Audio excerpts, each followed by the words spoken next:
Welcome everyone to our channel competitive evaluation. আজ এই ভিডিওতে আমি তোমাদেরকে বেশ কিছু গুরুত্বপূর্ণ বিষয় সম্পর্কে জানাবো, তাই ভিডিওটা স্কিপ না করে পুরোটা দেখতে থাকো।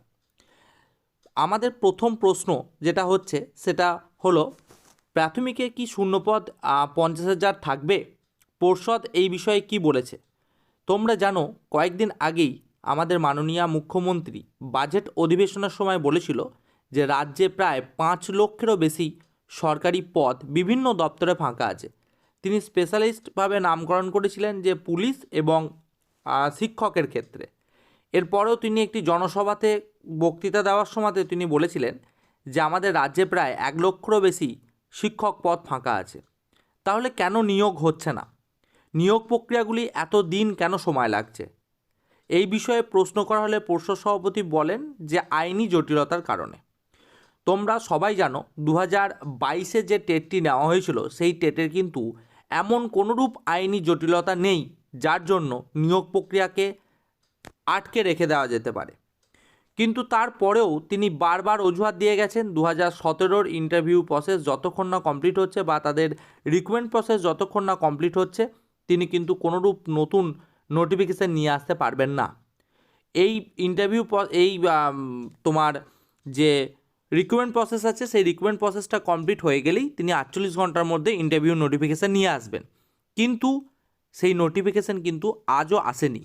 48 ঘন্টা কেন, প্রায় 1 সপ্তাহ পেরিয়ে যাওয়ার পরেও কিন্তু এই নোটিফিকেশান আসেনি। তো তোমরা জানো কিছুদিন আগে একটা এই বিষয়ে গুরুত্বপূর্ণ আন্দোলনও হয়েছে। সেখানে আমাদের ছাত্রছাত্রী যারা গিয়েছিল আন্দোলন করতে বা ছিল তাদেরকে পুলিশ জোরপূর্বক বাধ্যতামূলকভাবে গাড়িতে তুলে নিয়ে গিয়েছিল, প্রায় 4টে থানা লেগেছিল কন্ট্রোল করতে। এইবার ব্যাপারটা হচ্ছে যে আজ এই বিষয় নিয়ে পর্ষদ সভাপতির সঙ্গে কথা বলতে গেলে তিনি বলেছেন যে একটি কেস করা আছে পিডিএফ মামলা নিয়ে, সেটি 21 তারিখে হিয়ারিং আছে, তারপরে তিনি চিন্তাভাবনা করবেন যে 2022-এর ইন্টারভিউ প্রক্রিয়া সম্পর্কে। আমার প্রশ্ন হচ্ছে যে একটি কেস আছে যেটি তোমরা সবাই জানো, যে জানতে চেয়েছে যে বিএড ভার্সেস ডিএলএড কতজন ক্যান্ডিডেট আছে। আমার কথা হচ্ছে যে বিভিন্ন যে সংগঠনগুলি গড়ে উঠেছে, অর্থাৎ তোমরা জানো যে ঐক্যমঞ্চ এবং অ্যাসোসিয়েশন বলে দুটি সংগঠন গড়ে উঠেছে যারা আন্দোলন করছে এবং বিভিন্নভাবে পর্ষদ সভাপতি বা অন্যান্য কারোর সঙ্গে দেখা করার চেষ্টা করছে এবং তারা নিজেদের মতো চেষ্টা করে চাইছে যাতে নিয়োগ প্রক্রিয়াটা হয়। এইবার আমার প্রশ্ন হচ্ছে যে এই বিএড ভার্সেস ডিএলএড কতজন আছে এই নিয়ে কি মামলা করাটি খুব প্রয়োজন ছিল? আর প্রয়োজন থাকলে তার যৌক্তিকতা কত দূর? কারণ সুপ্রিম কোর্টের রায় অনুযায়ী তোমরা সবাই জানো যে এনআইওএস এবং বিএড ক্যান্ডিডেটরা প্রাথমিকে আর বসতে পারবে না। তারপরেও এই ধরনের কোনোরূপ কেস করার কোনো প্রয়োজন ছিল না এই মুহূর্তে, যেটা পর্ষদ সভাপতি অজুহাত দিচ্ছেন। যাই হোক, পর্ষদ সভাপতি যাই বলুন না কেন, আমরা সবাই জানি আমাদের রাজ্যের সুপ্রিমোকে, এবং তিনি যাই বলেন তার কথা অনুযায়ী সমস্ত কাজ হয়। আজ তিনি হয়তো কোনো নির্দেশ দিচ্ছেন না, তাই আমাদের ইন্টারভিউ নোটিফিকেশান আসছে না। এই পর্ষদ সভাপতির কথা শুনে আমরা যদি এখন চুপচাপ বসে থাকি তাহলে কিন্তু আমাদের ইন্টারভিউ নোটিফিকেশান আস্তে আস্তে ধরে নাও সেই 2025 বা 26। কারণ তোমরা জানো এখনও প্রায় 2,500-এর ওপরে শূন্যপদ পড়ে আছে, যেটার জন্য ইন্টারভিউ এখনও হয়নি। অর্থাৎ 20-22-এর মামলাকারীরা একটা মামলা করেছে, তোমরা জানো যে সেটার ভ্যাকান্সি বাদ দিয়ে বাকিগুলোর নিয়োগ হয়েছে। তো সেটার রিক্রুটমেন্ট প্রসেস কবে শুরু হবে এবং তারপরে 2022-এর হয়তো নোটিফিকেশান আসবে, এই রকমই হয়তো কিছু বার্তা তিনি দেওয়ার চেষ্টা করেছেন। তো আমাদের রাজ্যের মুখ্যমন্ত্রী মাননীয়া মমতা বন্দ্যোপাধ্যায়ের কাছে আমার একটাই প্রশ্ন বা অনুরোধ, যাই বলতে পারো না কেন, যে প্রাথমিকে যে এত পরিমাণ শূন্যপদ আছে সেই শূন্যপদগুলি যদি নিয়োগ না হয়, প্রাথমিক শিক্ষা ব্যবস্থাটা দিন দিন পুরো খারাপ পরিণত হচ্ছে।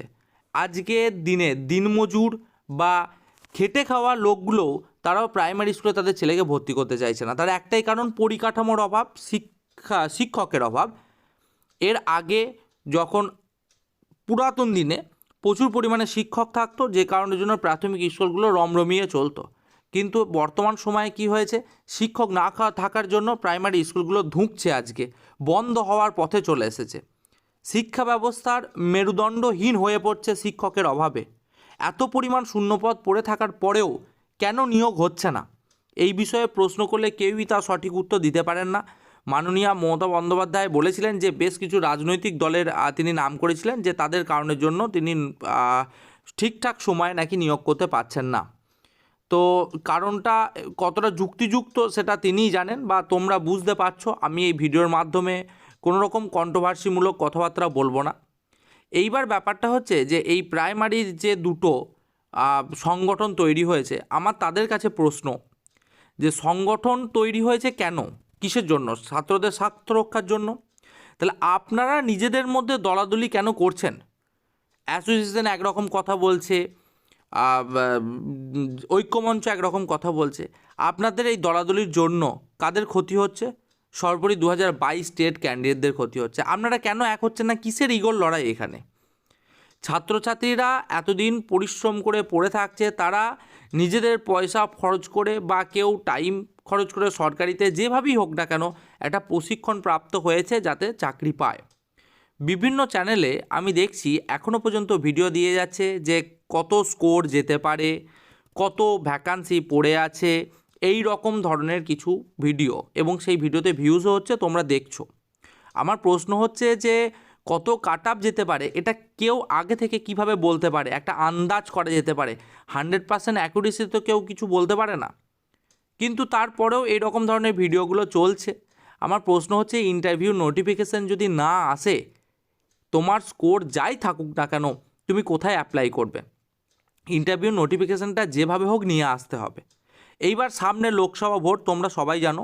আর লোকসভা ভোটের দিন ঘোষণা খুব সম্ভবত মার্চ মাসের প্রথম সপ্তাহে হবে। তাহলে এইবার তোমরা এটাও জানো যে দিন ঘোষণা হয়ে গেলে তারপর কিন্তু নতুন করে কোনো নোটিফিকেশান নিয়ে আসা যায় না, কোনো নিয়োগ প্রক্রিয়ার নোটিফিকেশান নিয়ে আসা যায় না। তাহলে যদি লোকসভা ভোটের আগে যদি নোটিফিকেশান না আসে, লোকসভা ভোট পেরিয়ে গেলে কি নোটিফিকেশান আসবে? তোমরা সবাই জানো যে আমাদের রাজ্যে ভোট এলে নিয়োগ প্রক্রিয়া শুরু হয় এবং ভোটের পরে সেই নিয়োগ প্রক্রিয়া আবার থমকে যায়, কোনো পরবর্তী একটা ভোটের আগে আবার জয়েনিং হয় বা তারপরে বিভিন্ন আইনি জটিলতার মাধ্যমে সেগুলো নিষ্পত্তি ঘটে। তারপরেও কেন আমরা বসে থাকছি আমি এটাই বুঝতে পারছি না। তো আমাদের কি মনে হয় যে, তোমাদের কি মনে হয় যে পর্ষদ সভাপতি যেটা ভাবছেন সেই অনুযায়ী সমস্ত কিছু কাজকর্মগুলো ঘটবে? মাননীয়া মমতা বন্দ্যোপাধ্যায়ের নির্দেশ ছাড়া এই রাজ্যের কোনোরূপ নিয়োগ প্রক্রিয়া হয় না, তোমরা সেটা নিশ্চয়ই খুব ভালো করে জানো। তাহলে এইবার ওরা যে বলছে যে 21 তারিখের পরে এইরকম অনেক কথাই পর্ষদ সভাপতি বলেছিলেন এর আগেও, কিন্তু একটা কথাও তার কথা অনুযায়ী একটা কাজও হয়নি। তাই ভবিষ্যতেও তার কথা অনুযায়ী কোনো কাজ ঘটবে এটা সম্পর্ক আমাদের কোনো রূপ বিশ্বাস বা ধারণা অন্ততপক্ষে আমার নেই। এইবার ব্যাপারটা হচ্ছে যে কেউ আমাকে প্রশ্ন করছো, দাদা আমার অ্যাকাডেমিক স্কোর 24 আছে, 23 আছে, আমার কি হবে? আমার কথা হচ্ছে যে সবারই হতে পারে চাকরি যদি ভ্যাকান্সিটা পর্যাপ্ত পরিমাণে আসে। তোমরা দেখেছো এই বছর যারা 23 বা 24 পেয়েছে তাদেরও কিন্তু চাকরি হয়েছে।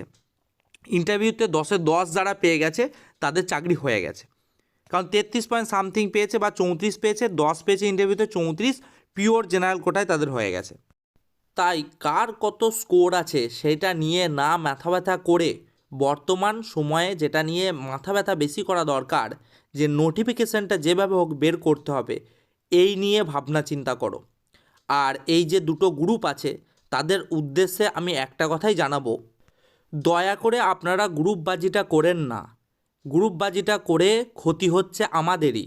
আপনারা যদি পারেন তো দুটি দল একসঙ্গে যুক্ত হয়ে কাজ করুন, আর যদি না পারেন তো ছেড়ে দিন, আমাদেরকে আমাদের ভাগ্যের ওপর ছেড়ে দিন। আপনারা আমাদের হয়ে কাজ করছেন, তার জন্য সত্যি 2022 স্টেট পাস ক্যান্ডিডেটদের পক্ষ থেকে আমি আপনাদেরকে ধন্যবাদ জানাই। কিন্তু যে গ্রুপবাজি করছেন তাতে ভালোর থেকে খারাপ বেশি হচ্ছে। তো সুতরাং আমি জোরহাত করে আপনাদের কাছে রিকোয়েস্ট করছি, আপনারা প্লিজ এক হয়ে আন্দোলনটা করুন। এখানে গ্রুপবাজি করে কিচ্ছু হবে না, তাতে আখের ক্ষতি ছাত্রছাত্রীদেরই হচ্ছে। আর আপনারা প্লিজ কেস করার আগে ভাবনা চিন্তা করে কেস করুন, কারণ কেস করে আইনি জটিলতার মধ্যে দিয়ে গিয়ে সবসময় সব জিনিসের সুরাহা হয় না। আমার এই কথাগুলো অনেকেরই খারাপ লাগবে, কিন্তু এগুলো সত্যি রিয়েলিটি, এগুলো বাস্তব, এগুলোকে মানতে শিখুন। না মানলে কিন্তু 2022 স্টেট পাস ক্যান্ডিডেটদের কপালে কিন্তু ভীষণ দুঃখ লেখা আছে। 2024 চলছে, 2025-এ গিয়েও আপনারা কিন্তু রিক্রুটমেন্ট প্রসেসে অংশগ্রহণ করতে পারবেন না, এটা আমি 100% সঠিক বলে দিতে পারি। আজ আমার কথাগুলো সত্যি আপনাদের হয়তো অনেকে শুনতে খারাপ লাগবে, কিন্তু কথাগুলি সত্যি। যাই হোক, ভিডিওটি ভালো লেগে থাকলে চ্যানেলটিকে লাইক, শেয়ার এবং সাবস্ক্রাইব করবেন। আমি ভিডিওর মাধ্যমে যে কথাগুলো বলেছি সেটা শুনে যদি কারুর খারাপ লেগে থাকে আমাকে মার্জনা করবেন। ধন্যবাদ।